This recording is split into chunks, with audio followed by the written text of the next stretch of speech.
చనిపోయినాను, నీ కోసం ప్రాణం పెట్టాను. ఇప్పుడు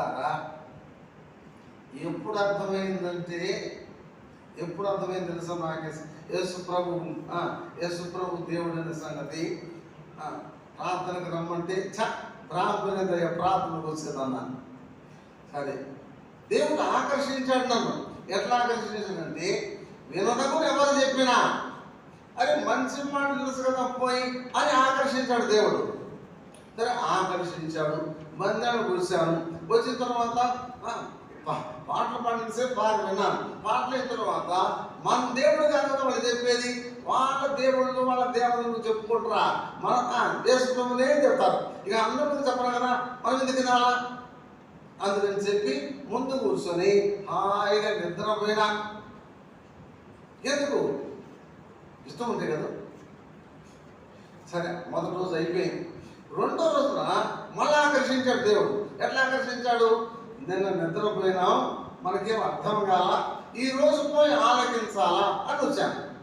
సరే, ఆ రోజున దేవుని వాక్యం చెప్తున్నాడు. ఇంకొక సేవకుడు ఏం చెప్తున్నాడు? నువ్వు ఏ కులమైనా ఏ వయసులో ఉన్నా మారు మనసు పొందాలా, కొత్తగా జన్మించాలా, రక్షణ పొందాలా అని చెప్తున్నాడు. బ్రాహ్మడికి నాకేం అర్థమవుతుంది? కొత్త జన్మ, రక్షణ చిన్నప్పటి నుంచి నన్ను పుట్టి పెరిగిన వాళ్ళకి అర్థం కావటం వల్ల ఇంకా ఏదో మారు మనసు అని.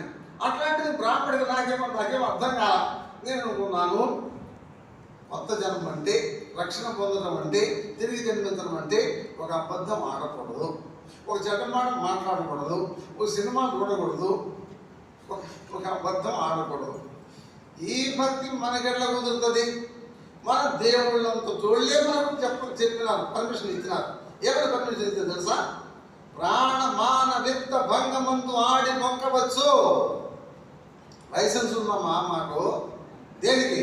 ప్రాణం పోయేటప్పుడు అబద్ధం ఆడచ్చు, మానం పోయేటప్పుడు అబద్ధం ఆడచ్చు, అనగా అవమానం కలిగేటప్పుడు అబద్ధం ఆడచ్చు, తర్వాత డబ్బు పోయేటప్పుడు అబద్ధం ఆడవచ్చు. కాబట్టి మనకు మనకు మన గ్రంథాలే మనకు లైసెన్స్ ఇచ్చినాయి అబద్ధం ఆడమని. కాబట్టి అబద్ధం ఆడకుండా మనకు జరగదు కదా.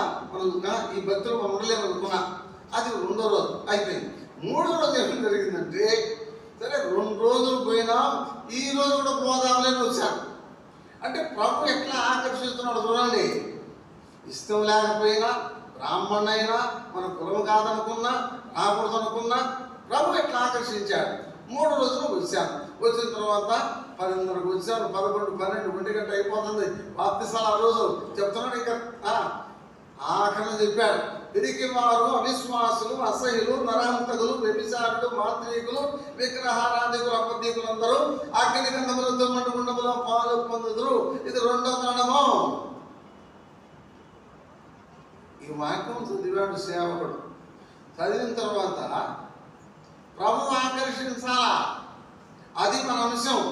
ఇప్పుడు ప్రభు ఆకర్షిస్తున్నాడు. ఎట్లా ఆకర్షిస్తున్నాడు? బైబిల్ ప్రకారం ఈనాడు చచ్చిపోతే నువ్వు వెళ్ళే స్థలం అగ్నిగుండమే. ఆ మాట ప్రభు మాట్లాడకపోతే నేను యేసుప్రభుని అనుకునేవాడిని కాదు.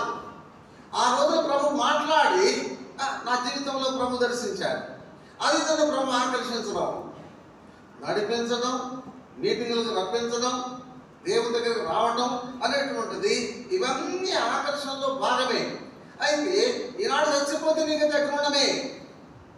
విగ్రహారాధికులు, అబద్ధికులు అగ్నిగుండంలో పాలు పొందరు అని వాక్యం చదివిన తర్వాత ప్రభు మాట్లాడుతున్నారు. ప్రభు మాట్లాడితే పక్కన ఎవరు మాట్లాడతారు?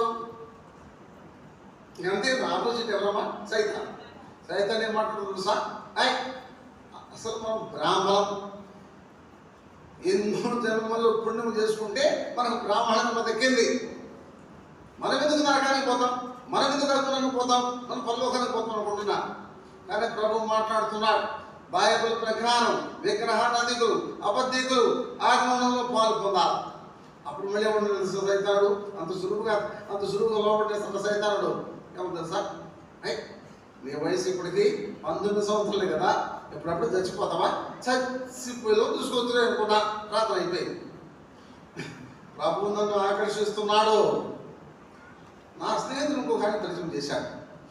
ఆయన ఎటువంటి ఆయన అంటే, ఎవరు కనబడతారా వాక్యం చెప్తామని ఉంటాడు ఆయన. ఆయన ఒంగోలు సంఘ పెద్ద. ఆయన పేరు ప్రేమయ్య గారు. ఆయన అయ్యా 2 మాటలు చెప్తాను వింటావా అన్నాడు. సరే కూర్చోమన్నాడు. మీరు ఎవరండి అన్నాడు. నేను బ్రాహ్మణులు అండి అన్నాడు. ఏమండి మంత్రులు గారే మీరు ఎప్పుడైనా అబద్ధం ఆడారు అన్నాడు. అబద్ధం ఎప్పుడైనా కండి రోజు ఆడతాం కదా ఈ అబద్ధం అన్నాడు. అని అన్నాడు. రోజుకు ఒక అబద్ధం ఆడితే వారానికి ఎన్ని, నెలకి ఎన్ని, సంవత్సరానికి ఎన్ని? అప్పుడు కథ అర్థం జరిగింది. ఇప్పుడు ఒక అబద్ధమే నిజమైపోతే మిగతా వాడి సంగతి ఏమిటి? ఇప్పుడు మాట్లాడుతున్నాడు దేవుడు. ఇప్పుడు ఎన్ని పాపాలు చేసి ఉంటాం మనం? కొన్ని వేల పాపాలు చేసాము కదా. ప్రభు మాట్లాడుతున్నాడు. అప్పుడు అడిగాడు, ఏమండి నేనే దేవుడిని పూజ చేస్తాను, మేము బ్రాహ్మణులు చాలా మంది దేవుడిని పూజ చేస్తాం. పూజ చేస్తున్నాం బాగానే ఉందయ్యా, పాపాలు పోయినే లేదా, పరిహారమైనా లేదా అడిగాడు. ఇప్పుడేం చెప్పాలా? పోతే చెప్పడానికి. అప్పుడు చెప్పాను, అయ్యా కులం బ్రాహ్మణమే, ఏదో ఒక పొరపాటు చేస్తాం, పాపాలు పోయింది లేనిది చచ్చిపోతే కదా తెలిసిందన్న. చచ్చిపోతే అయ్యా తెలుసుకోవడానికి ఏమిలే, చచ్చిపోగానే ఏం చేస్తారంటే శుభ్రంగా తీసుకుపోయి గుంట తీసి గుంటలో పూడ్చి పెడతారు. లేకపోతే ఏం చేస్తారు, శుభ్రంగా నిప్పు పెట్టి తగలబెడతారు. తర్వాత ఏం జరుగుతుందో తెలుసా? ఇక్కడ చేసింది అక్కడ అనుభవించాలా.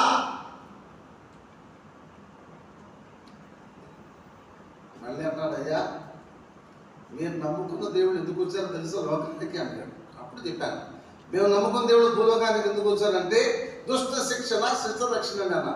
ఏమిటి అని అర్థం అన్నాడు. మేము నమ్ముకున్న దేవుడు భూలోకానికి ఎందుకు వచ్చారంటే దుర్మార్గులు శిక్షించడానికి, సన్మార్గులు రక్షించడానికి అయ్యా అన్నా. అట్లయితే మంత్రులు గారు మీరు దుర్మార్గుల సన్మార్గులు అన్నాడు. ఇప్పుడేం చెప్పాలి?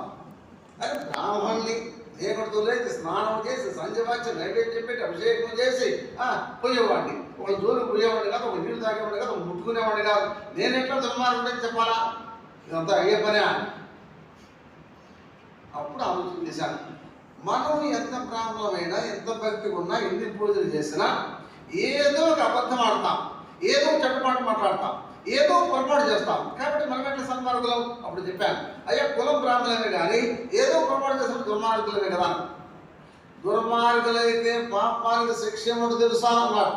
ఎల్లవాడికి కూడా తెలుసు కదయ్యా అన్న. ఏమిటండి అన్నాడు, పాపం చేసిన వాళ్ళు నరకానికి పోతారు కదయ్యా. మరి పాపం చేసిన నరకానికి పోతే మీరు ఎక్కడికి పోతారండి అన్నాడు.